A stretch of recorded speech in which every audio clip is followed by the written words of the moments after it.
코로나19로 인해서 모두들 많이 위축되어 지내고 있는 시절입니다. 우리 표정에서도 그래요. 이렇게 좀 굉장히 뭔가 가라앉아 있는 분위기거든요. 한번 옆에 있는 분들과 인사합시다. 예배에 잘 오셨습니다. 광대뼈를 살짝 들어 올리고 인사하면 훨씬 더 좋습니다. 이렇게 다시 한번 인사합시다. 예배에 잘 오셨습니다. 집에서 가정에서 예배 드리는 분들도 오늘 예배 잘 오셨다고 가족들과 함께 인사하는 여러분 되셨으면 좋겠습니다. 저도 이 코로나19가 시작되면서 집과 교회 밖을 잘 나가지 않는 편입니다. 필요에 따라서 슈퍼마켓에 다녀오기도 하지만 가능한 한 집과 목양실, 집과 목양실에 대봤자 방을 건너뛰는 정도밖에 되지 않지만 거기서 왔다 갔다 하면서 거의 일주일을 지내고 있는 것 같습니다. 그러다 보니까 일상의 소중함이 정말 절실하다라는 것을 느끼게 됩니다. 자유롭게 시내에 좀 산책하고 싶은데 그걸 하지 못하게 되죠. 또 시내를 나가서 사람들을 만나고 또 함께 교제하는 것이 얼마나 소중한 것인지를 정말 다시 한번 느껴보게 됩니다. 좀 같이 모여서 밥도 먹고 싶고, 그런데 괜히 이거 이때 안 만나야 되지 않나 이런 생각을 하면서 서로 이렇게 관계가 소원해지는 경우도 있게 되죠. 한국에 있는 주부들이 굉장히 힘들어한다고 그래요. 집에 삼식이들이 많이 생겼답니다. 하루에 한 끼만 먹어야 되는데 세 끼를 다 먹는 삼식이들, 아침, 점심, 저녁을 다 집에서 먹는, 직장에서도 당분간 안 와도 된다. 그래서 집에서 일하면서 재택근무를 하면서 집에서 밥을 축내는 사람들 때문에 아줌마들이 굉장히 힘들어한다.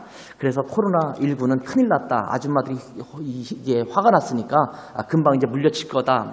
이렇게 농담처럼 이야기하는 것도 느끼게 됩니다. 지난 주일부터 우리 교회도 주일 공동체 예배 외에는 다른 모임을 갖지 않다 보니까 우리가 그리스도 안에서 함께 모이는 것이 얼마나 소중한 것인지를 다시 한번 느끼게 됩니다. 교회에 모여서 함께 음식을 나누고 또 청년다방에 가서 커피나 차를 마시면서 교제를 하는 기쁨이 없으니까 교회가 매우 한적하다 못해 썰렁한 느낌입니다. 지난 주일날 예배를 드리고 인사하고 쫙 다 몰려나가는데 너무 일찍 교회 문을 닫아야 되는 것 같은 느낌이 드니까 마음이 굉장히 좀 허전한 거예요. 이때 사람들이 와서 북적북적거려야 되는데 그렇지 못한 모습들을 보면서 좀 안타까운 마음이 있습니다. 한국은 많이 심각한 상태여서 교회들이 주일 예배를 온라인으로 방송하고 아예 모이지 않는 거예요. 저희는 감기 증상이 있거나 한국 다녀온 분들, 이런 분들만 집에서 예배를 드리게 하는데, 한국은 아예 예배를 예배당에서 드리지 않고 설교자라든지 몇 명들만 이렇게 예배를 드리면서 방송으로 송출해서 온라인으로 예배 드리는 교회들이 대다수입니다. 그런 시스템이 잘 되지 못하는 교회나 작은 교회는 또 그래 모이기도 하지만, 그렇게 시스템이 되어 있는 교회들은 이제 집에서 예배를 드리는 경우가 많다고 합니다. 그래서 교회의 사역도 일시적으로 중단되어 있는 상태라는 이야기를 듣습니다. 그러니까 교회에서 많은 사역을 하는데 그 모든 사역들이 일시적으로 다 스톱되고 있는 그런 상황입니다. 그나마 독일은 나은 편입니다. 독일도 확진자가 많이 나오기는 했지만 공공 모임이 그리 제한되고 있는 것 같지는 않습니다. 여러 음악회들도 많이 진행되고 있죠. 오늘 성가대가 굉장히 인원수가 적었는데 아마 젠퍼호퍼에서 일하고 있는 사람들이 거의 다 빠졌죠. 이런 때에 음악회를 합니다. 그래서 이렇게 음악회 하러 많이들 빠졌잖아요. 그런 모임이 다 진행을 하고 있는 것 같습니다. 물론 일부 모임들은 취소되기도 했다라는 소식을 듣습니다. 원래 3월 12일부터 15일, 이번 주간인가요? 이번 주간에 여러분 역사가 굉장히 오래된 라입지히에 도서 전시회가 있습니다. 도서 박람회, 부크메세라고 있는데 그 메세가 취소됐어요. 정말 역사와 전통을 자랑하는 그 도서 박람회거든요. 근데 아마 얼마 전에 취소가 돼서 전 세계에서 모여드는 수십만 명이 모여드는데 그 모임이 취소됐다는 소식을 들었습니다. 그렇지만 일반적인 모임들은 대부분 평소처럼 모이고 있는 것을 보게 됩니다. 하루빨리 코로나19가 종식되어서 일상에서 누리는 자유로움을 회복할 수 있기를 기도합니다. 자, 오늘부터는 당분간 성령의 열매에 대해서 함께 살펴보려고 합니다. 원래는 지난주일부터 이 말씀을 함께 나누려고 했는데 지난주는 코로나19가 너무 이렇게 위급한 상황이 되다 보니까 다른 말씀을 준비해서 함께 나누었었는데 이제 당분간 9개의 열매이기 때문에 최소한 9주 이상은 이 말씀을 가지고 함께 나누게 되겠죠. 성령의 열매가 무엇인가? 성령의 열매라면 우리가 어떻게 살아갈 때 이 성령의 열매를 맺고 살아가는 것인가를 함께 나누게 될 것입니다. 올해 우리 교회 표어는 빛의 자녀들처럼 행하라 라는 표어를 갖고 한 해를 시작했습니다. 빛의 자녀로 살아간다면 빛의 열매를 맺으면서 살아가야 된다라고 에베소 5장에 말씀하고 있죠. 이 빛의 열매는 어떻게 열리느냐? 이 빛의 열매는 성령으로 말미암아 열리게 되는 열매입니다. 그런데 오늘 읽은 갈라디아서 말씀에서는 성령으로 말미암아 맺는 열매에 대해서 말씀해주고 있습니다. 그러면서 오직 성령의 열매는 라고 말씀하시면서 가장 먼저 사랑과 라는 말씀으로 시작합니다. 성령의 열매 중 가장 먼저 열거된 항목이 사랑입니다. 헬라어로는 아가페라는 단어가 사용되죠. 성경에는 사랑에 대한 다른 단어들이 많이 사용되기도 하는데 지금 오늘 이 본문에 사용되고 있는 이 단어는 사랑의 아가페라는 단어를 사용하고 있는 것을 보게 됩니다. 성령의 열매 중에 하나가 뭐냐면 이 아가페라는 것입니다. 성령의 열매를 말씀하시면서 9가지 열매에 대해서 열거합니다. 그런데 여러분 지지난주에 제가 말씀을 전하면서 말씀드렸다시피 이 9가지의 열매는 9가지의 열매들이라기보다는 성령의 열매라고 하는 한 가지 열매의 9가지 특성, 9가지 요소들 또는 9가지 덕목들이라고 말씀을 드렸습니다. 성령의 열매라고 했을 때 열매는 이 단어 열매라는 단어가 단수형이 아니라 복수형이 아니라 단수형으로 사용되고 있다. 헬라어도 그렇고 우리나라 말도 그렇고 이 독일어 성경 또 영어 성경 모든 것이 다 단수로 되어 있죠. 성령의 열매들이 아니라 성령의 열매입니다. 그런데 이 성령님을 따라 살아가게 되면 맺게 되는 열매가 있는데 그 열매는 이런 9가지의 특성들 또는 덕목들, 요소들이 나타난다라는 말을 하고 있다는 것입니다. 우리가 그리스도인으로서 살아가면서 세상에서 가장 손가락질을 당하는 부분이 있다면 사실 성품의 문제인 경우가 참 많습니다. 그리스도인이면 그리스도인으로서의 보여야 할 성품을 지녀야 하는데 그러한 성품을 찾아보기 힘들다라는 것입니다. 빛의 자녀라면 빛의 자녀다운 모습을 보여주어야 하는데 그런 모습을 찾아보기 힘들다라는 겁니다. 그래서 손가락질을 당한다라는 것입니다. 여러분은 어떻게 생각하세요? 왜 교회가 손가락질을 당하고 왜 그리스도인들이 손가락질을 당하고 있다고 생각하십니까? 아마 가장 많은 것이 우리가 그리스도인으로서 가져야 될 성품을 잃어버렸기 때문이 아닌가라는 생각을 하게 됩니다. 종교적 행위나 열심은 아주 좋습니다. 교회가 행하는 열심을 보세요. 사람들이 그거 가지고 뭐라고 하지 않을 거예요. 정말 잘 모인다. 그들이 모여서 열심히 기도한다. 이런 것에 대해서는 손가락질을 할 이유가 아마 없을 것입니다. 찬양을 부를 때도 열정적으로 부릅니다. 기도를 할 때도 열정적으로 하고 교회에서 하는 여러 봉사 활동도 열심히 합니다. 다시 말하면 종교적으로는 참 좋습니다. 그런데 그러한 사람이 학교에 가거나 직장에 가거나 또 가정에서 살아가는 모습들을 본다면 그 성품이 아름답지 못할 때가 많다라는 겁니다. 그러니 이 아름답지 못하다라는 말을 썼어요. 근데 그는 굉장히 우아한 표현이에요. 근데 아름답지 못하다라는 표현보다 더 어쩌면 그 우아한 표현으로는 말하기 힘든 그런 것이 있어요. 뭐 제가 좀 굉장히 우아하게 그래도 우아하게 표현하는 굉장히 밑바닥인 경우가 많다. 이렇게 그냥 표현하는 거예요. 더 많은 나쁜 말을 사용할 수도 있지만 그런 부분이 우리 그리스도인에게서 나타나는 경우도 많다라는 겁니다. 그래서 그리스도를 따르는 자라는 그리스도인에게서 그리스도의 모습을 볼 수 없기 때문에 답답한 것입니다. 우리가 그리스도인이면 그리스도의 모습이 나타나야 되잖아요. 우리가 한국인이면 한국인의 특성이 나타나는 것처럼 그리스도인이면 그리스도가 나타나야 되는데 그리스도의 모습을 찾아볼 수 없어요. 그러니까 정말 답답한 노릇 아닙니까?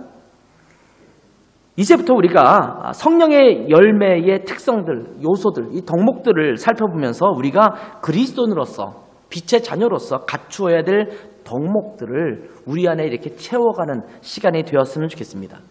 그 첫 번째 항목이 사랑입니다.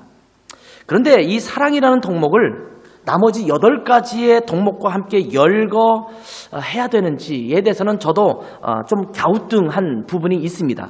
어떤 의미로 볼 때는 이 사랑이라는 덕목 안에 이 8가지의 덕목이 다 포함되어 있는 것이 아닌가라는 생각이 들기 때문입니다. 그런데 갈라디아서에서는 성령의 열매의 첫 번째 항목에 사랑이라는 것을 넣었습니다. 저는 사랑이 다른 8가지 항목들과 함께 열거되고 있지만 이 사랑은 성령의 열매의 핵심이라고 생각합니다. 성령의 열매의 9가지 성품을 오늘 본문에서 열거하고 있는데 이건 성령의 열매에 대한 9가지의 특성들, 요소들이라고 말씀드렸습니다. 자, 사과를 먹으면, 지지난주에도 그런 말씀드렸어요. 사과를 먹으면 신맛, 단맛, 떫은 맛, 쓴맛, 제 같은 사과를 먹으면서 느낀 맛이에요.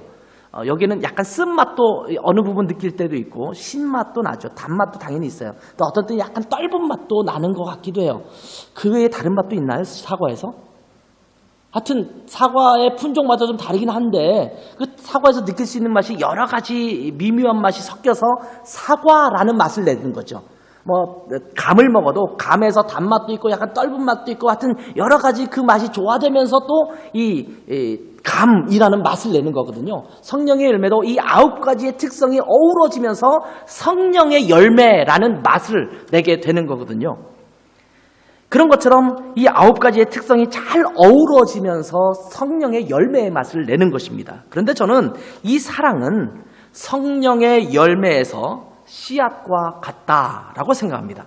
우리가 어떤 열매를 먹을 때 그 안에 있는 씨앗은 먹지 않고 버리는 경우가 참 많지요. 예를 들어서 사과를 먹는다고 한다면 독일 사람들이 사과를 먹을 때 가끔씩은 씨까지 먹는 경우를 종종 봐요. 그래서 제가 알고 있기로는 이 사과의 씨는 별로 몸에 안 좋다 이렇게 들었는데 독일 사람들은 어떤 사람은 이 하나도 빼지 않고 다 그냥 씨까지 싹싹 씹어서 먹더라고요. 그래서 참 신기하다 이렇게 생각을 했어요. 근데 보통은 일반적으로 사과를 먹는다 그러면 껍질도 먹기도 하죠. 많이 깎아 먹기도 하지만 껍질을 먹고 그 안에 있는 과육을 먹지만 씨앗은 대부분의 경우 버리게 되는 경우 많습니다. 포도를 먹을 때도 그렇죠. 이 껍질을 어떤 때 버리기도 하고 저 같은 껍질 또 과육 그다음에 어떤 때는 씨까지 아닥아닥 씹어서 왜냐하면 이 포도씨에 그렇게 좋은 성분이 많다는 이 누군가 준 정보 때문에 몸에 좋다는 게 먹어야 되잖아요. 아닥아닥 씹어서 이렇게 먹는 경우도 많은데 보통의 경우는 씨를 이렇게 뱉는 경우도 많죠. 어떤 열매는 물론 씨앗 자체를 먹는 열매들도 있습니다. 땅콩, 잣, 그리고 호두 이런 것들은 아예 씨앗을 먹는 그런 열매입니다. 그런데 중요한 것은 이 씨앗은 한 열매의 모든 것을 그 안에 품고 있다는 겁니다. 이 씨앗이 심겨져서 다시 싹이 나고 자라게 되면 그 안에 많은 열매를 맺을 수 있는 식물로 성장하는 것 아닙니까? 근데 자그마한 씨앗이기 때문에 어쩌면 우습게 여길 수 있을지 모르지만 그 씨앗은 그 나무가 갖고 있는 그 열매가 갖고 있는 모든 것이 그 안에 농축되어 있는 그 잠재력이라고 볼 수 있지 않습니까? 그 씨앗으로 말미암아 사실은 그 열매가 다시 나오게 되는 것입니다. 그러니 이 씨앗에는 한 열매의 모든 것을 다 품고 있다라고 해도 아마 과언이 아닐 것입니다. 그래서 저는 사랑을 성령의 열매에 들어있는 씨앗이시라고 말하고 있는 겁니다. 누군가 이렇게 신학자라든지 누군가 말한 분이 있는지 모르겠습니다만 제가 이렇게 곰곰이 묵상하고 생각하면서 이 성령의 열매 중에 씨앗은 이 사랑은 씨앗과 같구나. 성령의 열매의 씨앗이다라고 저는 표현을 하게 된 것입니다. 이 사랑 안에는 성령의 열매의 모든 것을 포함하고 있습니다. 그래서 이 사랑은 성령의 열매의 핵심이다. 이렇게 말하고 있는 겁니다. 사랑이 없으면 나머지 성령의 열매에서 나타나는 덕목들도 어찌 보면 무의미하다고 볼 수 있습니다. 그런 의미로 본다면 사랑이야말로 성령의 열매 그 자체라고 말해도 될 것이라는 생각을 하게 됩니다. 성령의 열매로 열거되는 그 모든 덕목들의 종합체가 사랑이고 사랑에서 성령의 열매의 모든 덕목들이 나오게 되는 것입니다. 그러니 사랑은 성령의 열매의 핵심 중에 핵심이라고 할 수 있는 것입니다. 자, 오늘 고린도전서 13장 말씀 일부도 함께 읽었습니다만 고린도전서 13장은 우리가 흔히 사랑장이라고 별명 붙이고 있습니다. 오늘 읽은 말씀의 앞부분을 보면 이런 부분이 있습니다. 1절부터 3절까지 말씀을 보면 내가 사람의 방언과 천사의 말을 할지라도 사랑이 없으면 소리나는 구리와 울리는 꽹과리가 되고 내가 예언하는 능력이 있어 모든 비밀과 모든 지식을 알고 또 산을 옮길 만한 모든 믿음이 있을지라도 사랑이 없으면 내가 아무것도 아니요 내가 내게 있는 모든 것으로 구제하고 또 내 몸을 불사르게 내줄지라도 사랑이 없으면 내게 아무 유익이 없느니라. 이렇게 말씀하고 있습니다. 자, 이 말씀에 보면 방언도 하고 예언도 하고 산을 옮길 만한 아주 위대한 믿음이 있고 내게 있는 모든 것을 가지고 구제를 합니다. 심지어 내 몸을 불사르게 해서 내어주는 겁니다. 이 불사르게 내어준다는 것은 마치 번제단 위에 올라간 번제물과 비슷한 거예요. 타오르면서 하나님 앞에 드려지는 희생제물 아닙니까? 나를 다 희생하는 엄청난 희생 아닙니까? 근데 이 모든 것들을 행함에 있어서도 사랑이 없으면 아무것도 아니다. 이렇게 말하고 있는 겁니다. 아무런 유익이 없다. 이렇게 말씀하고 있는 겁니다. 말짱 도루묵이라는 말씀입니다. 이 말씀은 이 모든 일의 핵심은 사랑에 있다라는 말입니다.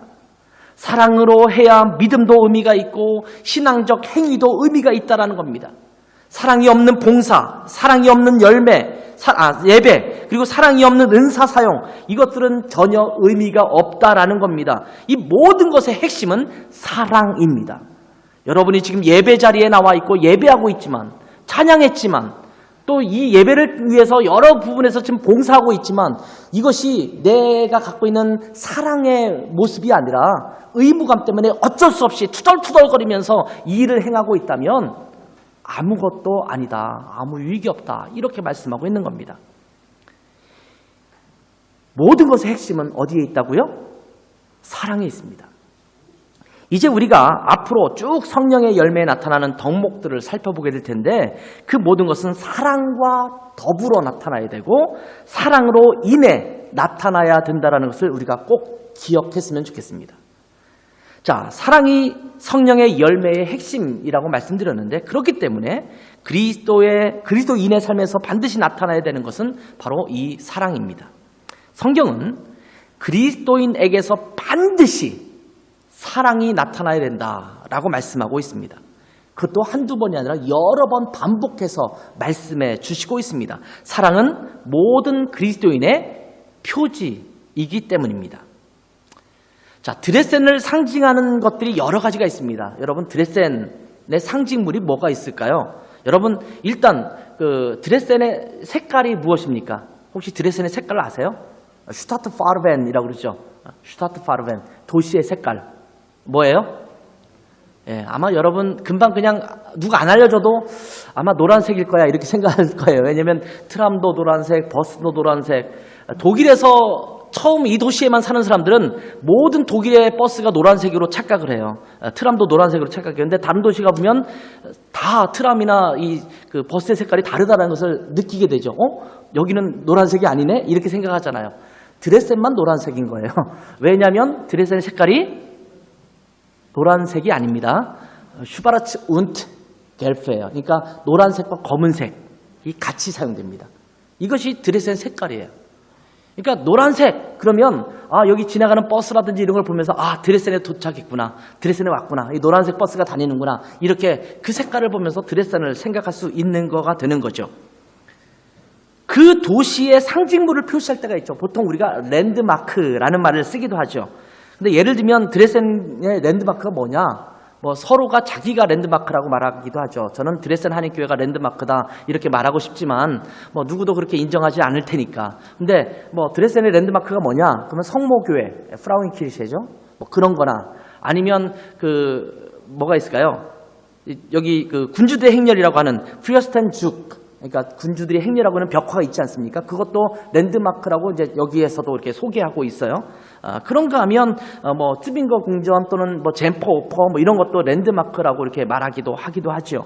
그런가 하면 라파엘로가 그린 시스티나의 성모라는 그림이 그 여기 미술관에 있지 않습니까?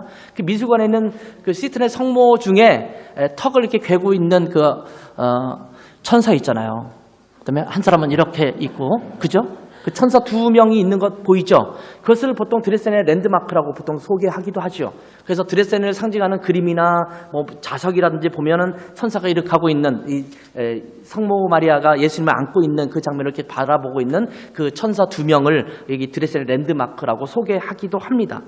아무튼 그런 것들을 보면 드레센을 떠올리게 되는 거예요. 아, 드레센이 이런 곳이지. 마치 에펠탑 그러면 파리를 우리가 생각하듯이 그것이 바로 상징물입니다. 그러면 여러분, 사람들이 그리스도인을 떠올릴 때 어떤 것들을 연상하게 될까요? 교회를 생각할 때 어떤 것들을 연상하게 될까요? 뭐 뾰족한 첨탑, 십자가, 웅장한 예배당, 파이프 오르겔 뭐 이런 것들을 생각하게 될까요? 아니면 그리스도인이라고 할 때 단정하게 옷을 차려입고 주일 아침에 성경책을 들고 이렇게 거룩하게 다 교회를 가고 있는 그런 모습? 이것이 그리스도인의 모습으로 떠올려질까요? 아니면 열정적으로 기도하고 있는 모습, 식사할 때 음식을 앞에 두고 기도하고 있는 그 모습? 아니면 그리스도인들이 사용하고 있는 특정 단어들을 사용하는 사람들, 예를 들어서 믿습니다. 그래도 믿습니다가 아니에요. 믿습니다. 또는 뭐 아멘, 할렐루야. 너무 은혜롭네요. 권사님 안녕하세요. 평안하세요. 이런 그 목소리 있잖아요. 그런 어떤 목소리, 교회 밖에 나가면 달라지는 그 목소리. 그런 목소리를 생각하면서 우리는 그리스도인의 표지라고 생각할까요? 그런데 예수님께서 우리에게 말씀하셨던 것들을 기억해야 합니다. 요한복음 13장 34절 35절에서 너희가 그리스도인이라고 할 때 사람들이 무엇을 보면 너희가 그리스도인으로 알게 될 거다라고 하시는 말씀이 있거든요. 같이 한번 읽을게요. 시작. 새 계명을 너희에게 주노니 서로 사랑하라. 내가 너희를 사랑한 것 같이 너희도 서로 사랑하라. 너희가 서로 사랑하면 이로써 모든 사람이 너희가 내 제자인 줄 알리라. 여기 보면 서로 사랑하면 다른 사람들이 우리가 그리스도의 제자인 줄을 알게 될 거다라는 말씀이에요. 요한 1서 4장 7절과 8절 말씀도 함께 볼까요? 같이 한번 읽어보도록 하겠습니다. 시작. 사랑하는 자들아 우리가 서로 사랑하자. 사랑은 하나님께 속한 것이니 사랑하는 자마다 하나님으로부터 나서 하나님을 알고 사랑하지 아니하는 자는 하나님을 알지 못하나니 이는 하나님은 사랑이심이라. 자, 우리가 하나님을 알고 하나님께 속한 자라면 뭘 해야 된다? 서로 사랑해야 된다. 이렇게 말하고 있어요.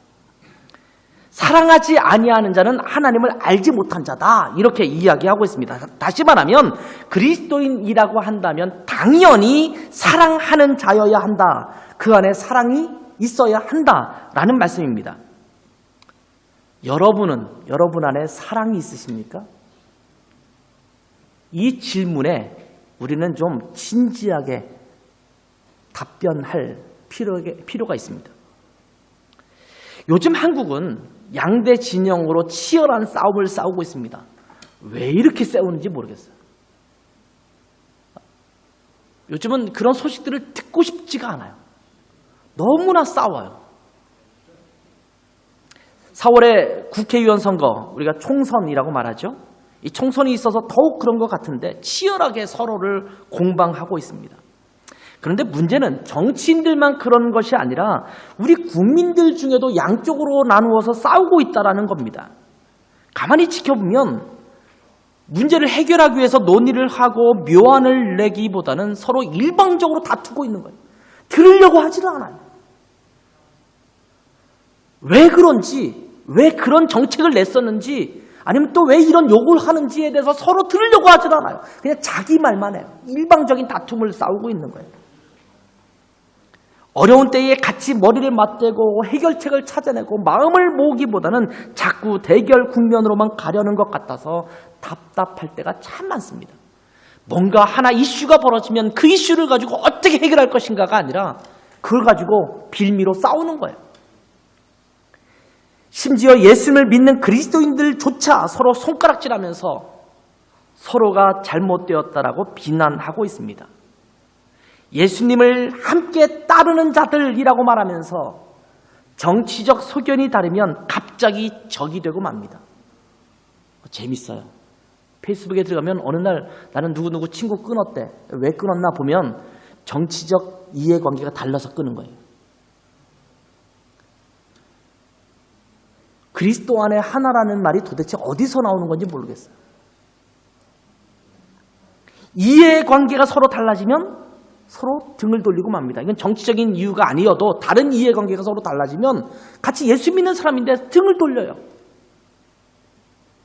정말 우리가 사랑하고 있는 자들일까요? 누군가 실수할 수 있어요. 그 실수 앞에 우리는 사랑을 보이기보다는 혹시 공의와 정의를 외치면서 정죄하기에 급급하지는 않은지 내 자신을 살펴보아야 돼요. 다른 사람 보라는 게 아니에요. 너 왜 정죄하니? 너 왜 공의를 얘기하니? 이렇게 하라는 게 아니에요. 내 자신이 어떤지 살펴보라는 거예요.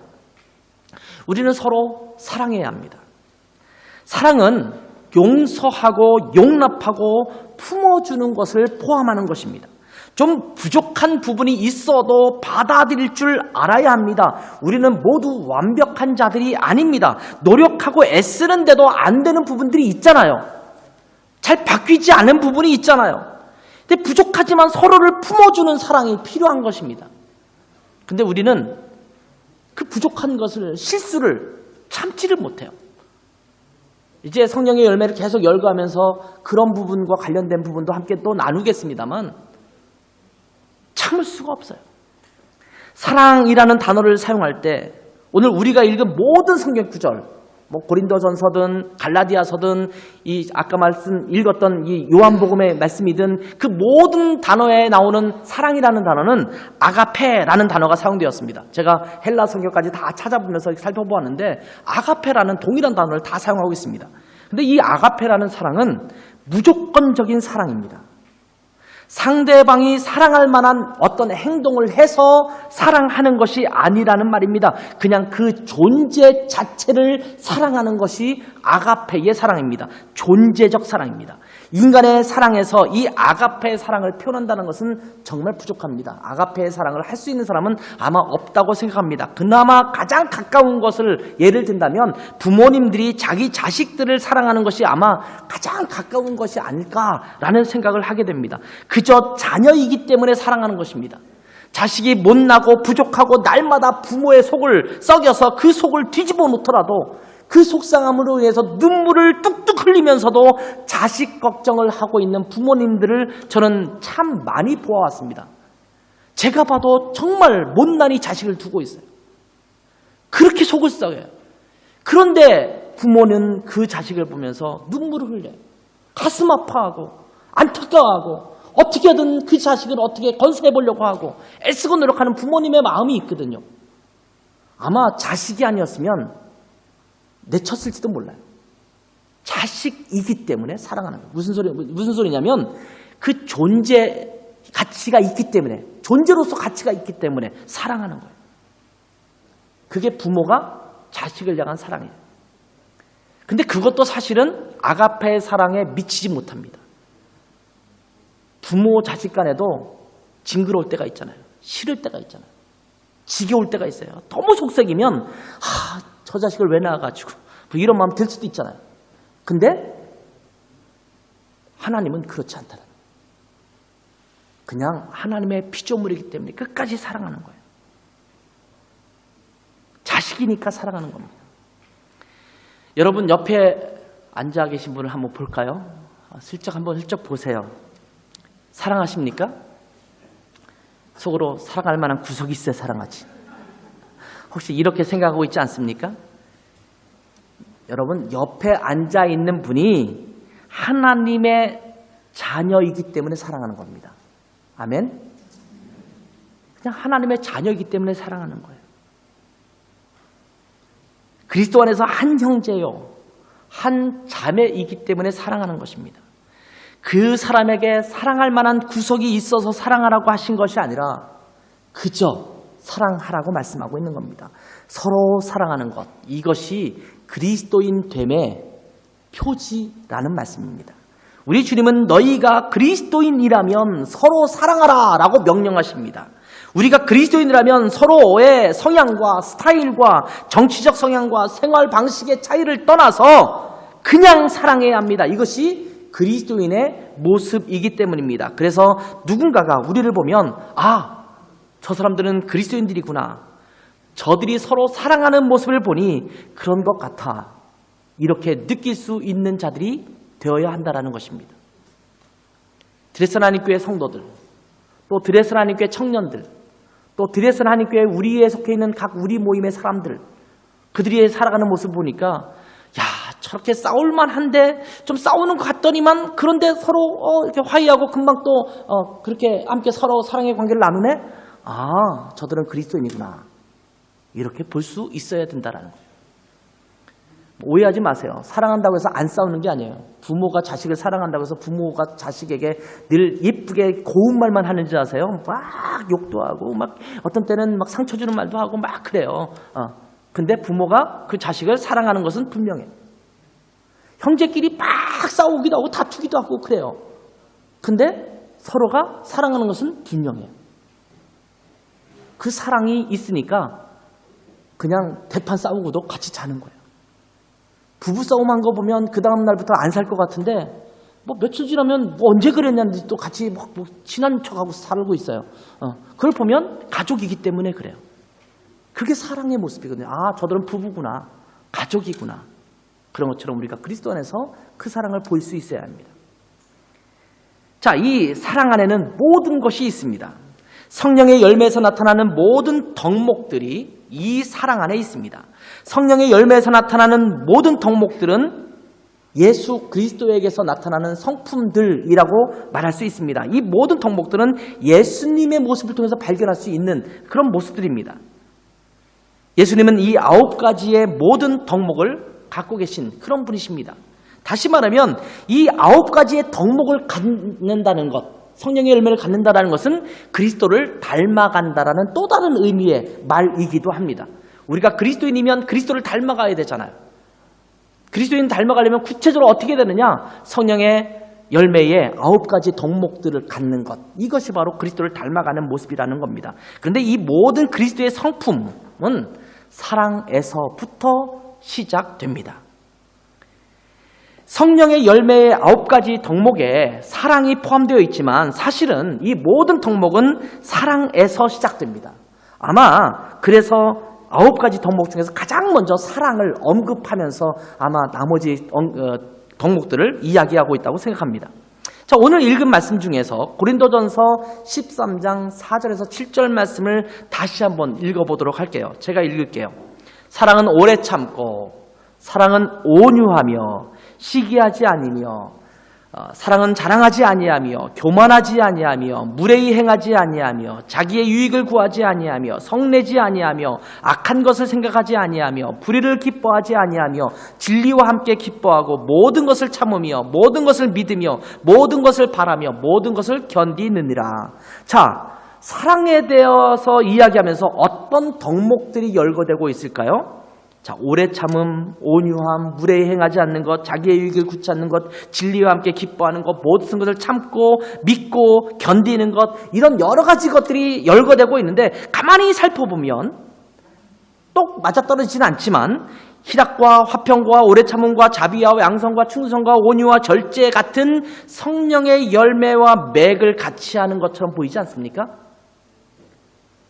결국 사랑은 성령의 열매에 등장하는 모든 덕목들을 아우르는 덕목이라고 말할 수가 있는 것입니다. 사랑이 이 모든 덕목을 이끌어가고 있는 것처럼 보이지 않습니까? 그만큼 사랑은 우리 그리스도인들에게 있어서 반드시 있어야 할 절대적인 덕목입니다. 그러니까 성령의 열매는 사랑과 희락과 화평과 쭉 열거될 때 사랑을 빼고 이야기하면 사실은 나머지 덕목은 의미가 없어요.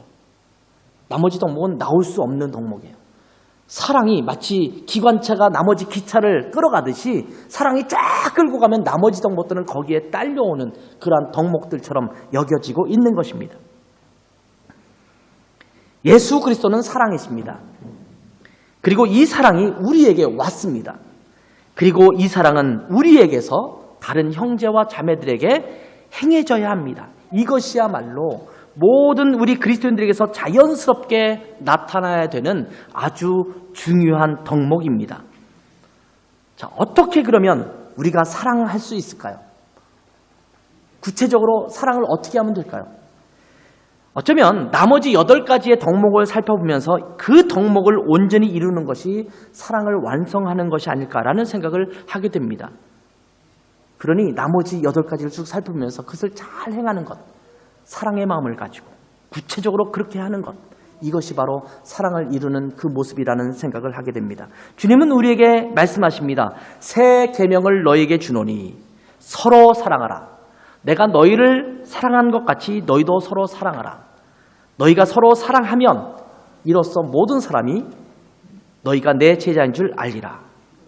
자, 우리가 빛의 자녀로 살아가는 하나님의 자녀라면, 우리가 그리스도인이라고 한다면 서로 사랑하는 삶을 살아야 합니다. 이것이 우리 그리스도인들이, 우리 교회가 살아가야 할 모습이기 때문입니다. 여러분, 옆에 있는 분과 다시 한번 고백해 볼까요? 사랑합니다. 이렇게 하지 마세요. 사랑합니다. 이러지 말고 여러분의 사랑의 마음을 담아서 사랑합니다. 이것도 좀 가증스럽다. 하여튼 마음을 담아서 한번 해보세요. 사랑합니다. 한번 얘기해 보세요. 자, 이것을 서로 고백하고 이제 8가지의 덕목을 계속 살펴보면서 그 사랑을 하나씩 이루어가는 우리 드레스 하나님교회 공동체가 되기를 주님의 이름으로 축복합니다. 기도하겠습니다. 주님께서 저희를 빛의 자녀로 삼으시고 빛의 열매를 맺으라고 말씀하셨는데, 이 빛의 열매가 성령으로 말미암아 맺혀질 수 있음을 갈라디아서에서 말씀해 주시고, 그리고 이 성령의 열매가 그럼 어떻게 맺혀질 수 있는가를 또 우리 가운데 보여주신 은혜를 감사합니다.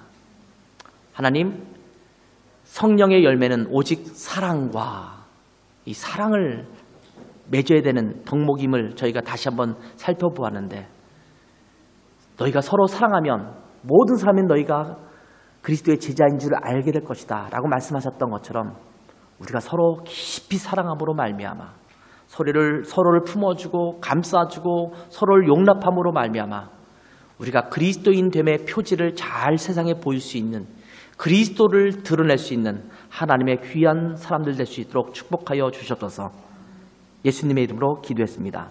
아멘.